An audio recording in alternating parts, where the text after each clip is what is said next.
soal nomor 1, perhatikan kartu-kartu bilangan berikut. Kartu pertama tertulis bilangan dalam bentuk pecahan. Kartu kedua tertulis dalam bentuk bilangan desimal. Kartu ketiga tertulis bilangan dalam bentuk persen dan selanjutnya. Jadi ini adalah kartu pertama yang dimaksud, ini kartu yang kedua, ini kartu ketiga, ini kartu keempat, dan ini adalah kartu yang kelima. Urutkan kartu-kartu tersebut dari nilai yang terkecil ke nilai yang terbesar. Nah, di sini untuk mengurutkan kartu-kartu ini dari nilai yang terkecil ke yang terbesar, pertama kita harus menjadikannya dalam bentuk yang sama terlebih dahulu ya. Kalau dalam bentuk pecahan, jadikan semuanya dalam bentuk pecahan. Kalau dalam bentuk persen, jadikan semuanya dalam bentuk persen, dan seterusnya. Di sini karena saya sendiri lebih mudah membandingkannya dalam bentuk desimal, maka semuanya akan saya rubah ke bilangan desimal terlebih dahulu. Misalnya yang pertama untuk 1/12 yang ini ya, kita akan mengubahnya menjadi bentuk bilangan desimal. 1/12 itu adalah sama dengan berapa? 0,083 ya. Jadi kalau misalkan kalian menghitung menggunakan kalkulator, di sini kita bagi saja 1 dibagi dengan 12. Hasilnya 0,08 dan 3 terus begini ya. Nah, kita akan ambil nilainya sampai 0,083 saja. Selanjutnya 0,32 itu tetap ya, 0,32. Berikutnya 62%. 62% itu adalah sama dengan 62/100. Jadi kalau saya jadikan desimal itu akan menjadi 0,62. Selanjutnya 7/8. 7/8 itu adalah sama dengan 0,875. Terakhir 45%. Ini mirip seperti 62% ini ya. Artinya 45/100. 45% ini itu nilainya sama dengan 0,45. Karena kita diminta untuk mengurutkan nilainya dari yang terkecil ke yang terbesar, jadi perhatikan baik-baik ini agar jangan sampai salah urutannya.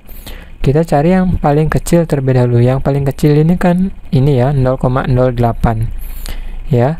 Berarti ini adalah yang pertama, 1/12. Berikutnya mana? Ini ya, 0,32. 0,32. Berikutnya ini sudah 0,62, 0,875, 0,45. Yang paling kecil 0,45 ya, berarti 45% setelah ini. Nah, selanjutnya 0,62 dan 0,875. 0,62 yang lebih kecil, jadinya 62% berikutnya. Dan terakhir berarti 0,875. Nah, ini adalah urutan bilangan-bilangan pada kartu tersebut dari nilai yang terkecil ke nilai yang terbesar. Oleh karena itu, jawaban yang benar adalah harus sesuai dengan urutan ini, dipenuhi oleh pilihan D. Baiklah, kita lanjutkan ke soal nomor 2. Di soal nomor 2 ini diketahui dalam pertandingan olahraga panahan, skor perolehan dihitung berdasarkan papan seperti pada gambar di bawah ini. Jadi jika mengenai sasaran di lingkaran berwarna biru akan mendapatkan 5 poin. Pada lingkaran yang berwarna kuning, misalkan jatuh panahnya, itu akan mendapatkan 4 poin, di merah 3 poin, di hijau 2 poin, dan di ungu itu 1 poin. Pada babak final, Tono dan Syahrul diberi kesempatan memanah 10 kali. Setelah memanah sebanyak 9 kali, diperoleh hasil seperti pada tabel berikut ini. Pertama-tama, kita harus menghitung terlebih dahulu berapa skor yang diperoleh oleh Tono dan Syahrul setelah memanah sebanyak 9 kali. Ya, karena di sini diketahui lingkaran warna itu masing-masing memiliki nilai atau skor, maka di sini saya akan tuliskan pada setiap yang mengenai panah biru ini kita akan kalikan skornya dengan 5. Kemudian di hijau itu kita kalikan dengan 4. Merah itu berarti nilainya dikalikan 3. Hijau itu dikalikan dengan 2. Dan ungu itu nilainya kita kalikan dengan 1. Oleh karena itu, Tono akan mendapatkan skor. Di sini 1 kali 5 adalah 5. Kemudian ditambah dengan 2 kali 4 itu adalah 8. Ditambah dengan 2 kali 3 itu adalah 6. Ditambah dengan 3 kali 2 itu adalah 6. Dan terakhir ditambah 1 kali 1, yaitu 1. Maka skor Tono itu adalah 5 tambah 8 ini 13. 13 tambah 12 ini adalah 25 ya. 25 tambah 1 adalah sama dengan 26. Jadi Tono sekarang sementara ya sudah mendapatkan 26 poin. Selanjutnya Syahrul, ini 2 kali 5 itu adalah 10. Kemudian 1 kali 4 itu adalah 4. Kemudian 1 kali 3 itu adalah 3. Kemudian 3 kali 2 itu 6. Dan 2 kali 1 itu adalah sama dengan 2. Kita jumlahkan 10 tambah 4, 14, tambah 3, 17. 17 ditambah 6 itu adalah 23. 23 dan tambah 2 itu adalah 25. Jadi Syahrul 25 poin. Terlihat bahwa Tono untuk sementara unggul selisih sedikit ya, hanya 1 poin terhadap Syahrul. Tono kemudian bertanya pada Andri, temannya yang dikenal pintar, cara agar ia dapat memenangkan pertandingan pada kesempatan memanah yang ke-10. Jadi, bila Andri dapat memberi solusi yang tepat, pertanyaan di bawah ini yang benar adalah, jadi untuk panahan yang ke-10 ini kita harus mengusahakan supaya nilai yang diperoleh oleh Tono itu lebih banyak daripada nilai yang diperoleh atau skor yang diperoleh oleh Syahrul. Jika kejadian A terjadi, panah Syahrul mengenai sasaran berwarna biru. Jadi Syahrul mengenai biru berarti kan Syahrulnya akan bertambah 5 ya. Di sini kita peroleh Syahrulnya nilainya akan 25 ditambah 5, yaitu sama dengan 30. Sementara Tono itu akan mengenai sasaran lingkaran berwarna kuning. Kuning itu 4. Jadi 26 kita tambahkan dengan 4, itu nilainya adalah sama dengan 30. Karena Syahrul dan Tono ini poinnya sama-sama 30. Jadi pertandingan ini akan berakhir imbang ya, atau draw. Jadi belum menang artinya Tono ini. Oleh karena itu pilihan A ini belum sesuai. Kita periksa pilihan B sekarang. Di pilihan B ini panah Syahrul mengenai sasaran lingkaran merah. Jadi Syahrul yang awalnya 25 poin, jika ditambahkan dengan nilai merah yang 3 poin, jadinya 25 ditambah 3 adalah sama dengan 28. Sedangkan Tono itu mengenai sasaran lingkaran kuning. Tono 26 ditambah kuning 4. 26 tambah 4 adalah 30. Di sini kita bisa lihat bahwa skor Tono lebih besar daripada Syahrul. Oleh karena itu di sini maka yang memenangkan pertandingan adalah Tono. Ya, sebagaimana yang diharapkan oleh Andri. Oleh karena itu jawaban yang benar untuk soal nomor 2 ini adalah pilihan B. Panah Syahrul mengenai sasaran lingkaran berwarna merah, sedangkan panah Tono mengenai sasaran lingkaran yang berwarna kuning. Meskipun jawabannya B sudah ketemu, saya akan coba lanjutkan untuk memeriksa pilihan C dan D agar kalian mendapatkan gambaran yang jelas kenapa pilihan C dan D ini salah. Jadi sekarang panah Syahrul mengenai sasaran lingkaran berwarna biru pada pilihan C ini. Jadinya Syahrul akan mendapatkan lingkaran biru berapa? 5 ya. Berarti 25 ditambah 5 itu Syahrul mendapatkan 30 poin.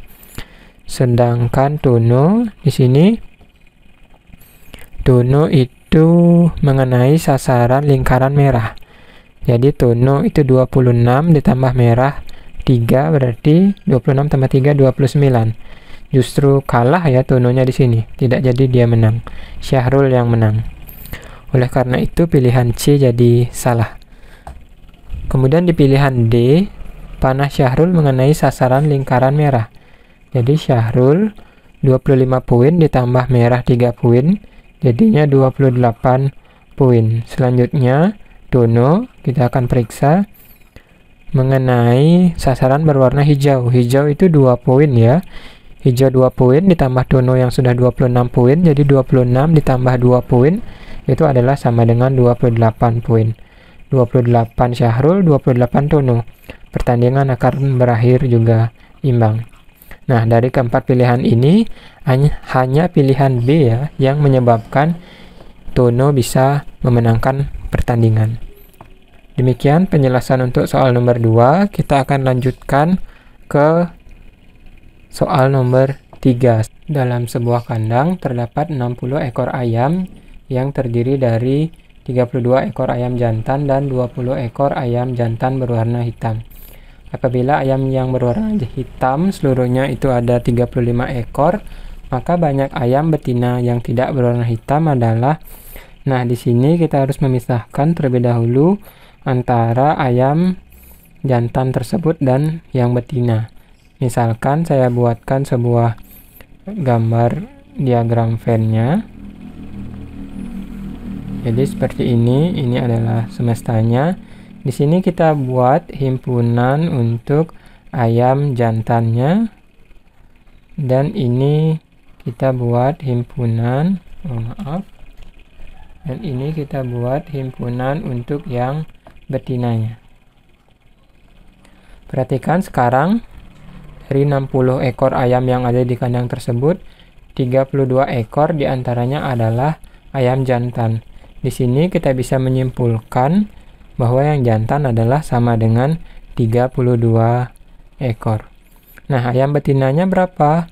Supaya jumlahnya 60, maka betinanya ini haruslah sama dengan 60 dikurangi 32 yang jantan ya. Oleh karena itu kita akan mendapatkan jumlah ayam betinanya itu adalah sebanyak 28 ekor. Di sini betinanya 28 ekor. Sekarang perhatikan, diketahui juga 20 ekor ayam jantan tersebut berwarna hitam. Jadi kalau saya pecah di antara 32 yang jantan ini, ada yang jantan hitam dan ada yang jantan tapi tidak berwarna hitam. Jadi saya buatkan di sini yang hitam dan ini yang tidak hitam. Jadi ini yang hitam, ini yang tidak hitam. Untuk yang hitam ini jumlahnya itu disebutkan adalah sama dengan 20. Jadi berapa yang tidak hitam? Tentu saja 32 dikurangi 20 ya. Yang tidak hitam berarti jumlahnya adalah sama dengan 12. Begitu juga untuk yang betina. Untuk yang betina ini saya buatkan himpunannya. Ini yang betina hitam, ini yang betina tetapi dia tidak hitam. Karena jumlah ayam yang berwarna hitam itu seluruhnya 35 ekor dengan 20, di sini sudah untuk yang jantan berwarna hitam, maka betina hitamnya itu berarti kan 35 ini dari keseluruhan ayam yang berwarna hitam, kita harus kurangi dengan jantan yang juga berwarna hitam. Jumlahnya ada sebanyak 20. Kita peroleh 35 kurangi 20 itu adalah 15. Jadi yang berwarna hitam pada betina itu ada sebanyak 15 ekor. Yang tidak hitam berapa? Supaya jumlahnya tetap 28, maka di sini yang tidak hitam, betina tidak hitam itu ya, adalah sama dengan 13 ekor. Oleh karena itu yang benar untuk soal nomor 3 ini adalah pilihan B. 13 ekor ayam betina yang tidak berwarna hitam. Demikian untuk soal nomor 3, kita akan lanjutkan ke soal nomor 4. Di soal nomor 4 ini, dua orang kakak beradik patungan untuk membeli sebuah kado ulang tahun pernikahan orang tua mereka. Jadi uang yang dikumpulkan adalah sebesar 200.000.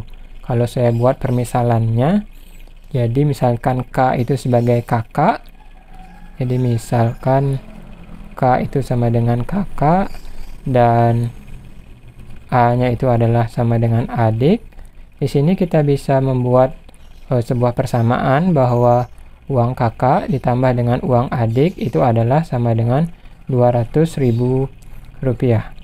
Selanjutnya, diketahui adiknya membayar 20.000 kurang dari kakaknya, ya. Karena adiknya membayar 20.000 kurang dari kakaknya, saya akan tuliskan bahwa adik adalah sama dengan kakaknya dikurangi 20.000, ya, uang kakaknya maksudnya. Nah, sekarang kita bisa menyelesaikan kedua sistem persamaan linear dua variabel ini dengan misalnya cara substitusi. Jadi saya akan substitusikan nilai A ini ke persamaan di atasnya, ya. Kita peroleh hasilnya adalah sama dengan kakak ditambah uang adik di sini, ya. Karena adiknya sama dengan kakak dikurangi 20.000, jadi saya tuliskan langsung kakak dikurangi 20.000. Ini sebagai pengganti adik ini, ya, uang adik. Ini sama dengan 200.000. Nah, sekarang saya lanjutkan hitungan ini. Kakak ditambah kakak adalah sama dengan 2 uang kakak dikurangi 20.000 sama dengan 200.000. Kita peroleh 2K sama dengan 200.000. Kita ditambah dengan 20.000, ya. Negatif 20.000-nya ini menjadi plus 20.000. Jadinya 2K sama dengan 220.000. K-nya kita peroleh adalah sama dengan 220.000 kita bagi 2. Hasilnya adalah sama dengan 110.000. Nah, jadi jumlah uang yang harus diberikan oleh kakaknya itu adalah sebesar 110.000. Yang benar, yang sesuai adalah pilihan D. Kalau kalian mau menghitung uang adiknya, itu bisa kita hitung, ya. Uang adiknya itu adalah sama dengan ini, ya, kakak dikurangi 20.000. Kakak kita kurangi dengan 20.000. Karena kakaknya itu adalah sama dengan 110.000, jadi di sini 110.000 kita kurangi dengan 20.000. Hasilnya adalah sama dengan 90.000. Di sini bisa kita lihat bahwa jika uang adik adalah 90.000 dan uang kakak adalah 100.000, maka tepat jumlahnya nanti jumlah uang yang mereka kumpulkan adalah sama dengan Rp200.000. Oleh karena itu di sini sudah benar berarti, ya, uang kakaknya adalah Rp110.000. Selanjutnya kita akan lanjutkan ke soal nomor 5. Nah, di soal nomor 5 ini suatu pekerjaan dikerjakan oleh 32 orang dan direncanakan selesai dalam waktu 16 hari. Oleh karena kehabisan bahan baku, pekerjaan terhenti saat memasuki hari ke-6 selama 3 hari. Agar pekerjaan selesai sesuai waktunya, jumlah pekerja yang harus ditambahkan adalah, nah, di sini kita bisa hitung terlebih dahulu berapakah pekerjaan yang direncanakan selesai dalam waktu 16 hari ini. Jadi kalau misalkan saya tuliskan di sini jumlah semua pekerjaannya itu adalah sama dengan 32 orang itu kita kalikan selama 16 hari. 32 kali 16 itu adalah sama dengan 512 pekerjaan, ya. Sekarang diketahui bahwa pekerjaan tersebut telah dikerjakan, ya. Berarti hari pertama sampai hari ke-5 sebelum akhirnya berhenti pada hari ke-6. Jadi di sini saya akan tulis telah dikerjakan sebelum berhenti, ya. Ini untuk 5 hari pertama. Jadinya 32 orang itu telah bekerja selama 5 hari. Karena pada hari ke-6 itu pekerjaannya terhenti. 32 kali 5 itu adalah sama dengan 160 pekerjaan. Jadi baru dapat 160 pekerjaan sudah terpaksa berhenti. Sisanya ya, sisa pekerjaan itu adalah 512 kita kurangi dengan 160. Kita peroleh hasilnya adalah sama dengan 352 pekerjaan tersisa. Nah, perhatikan sekarang pekerjaannya ini terhenti selama 3 hari. Jadi pada hari ke-6, ke-7, dan ke-8 pekerjaan itu tidak bisa dilakukan ya. Jumlah hari yang tersisa itu adalah sama dengan berapa hari jadinya? Agar tepat 16 hari. Jadi dia bisa sisa harinya hanya bisa bekerja pada hari ke-10, 11, 12, 13, 14, 15, dan 16 ya. Karena hari ke-6, ke-7, dan ke-8, oh maaf, sini hari ke-9 satu lagi bisa bekerja ya.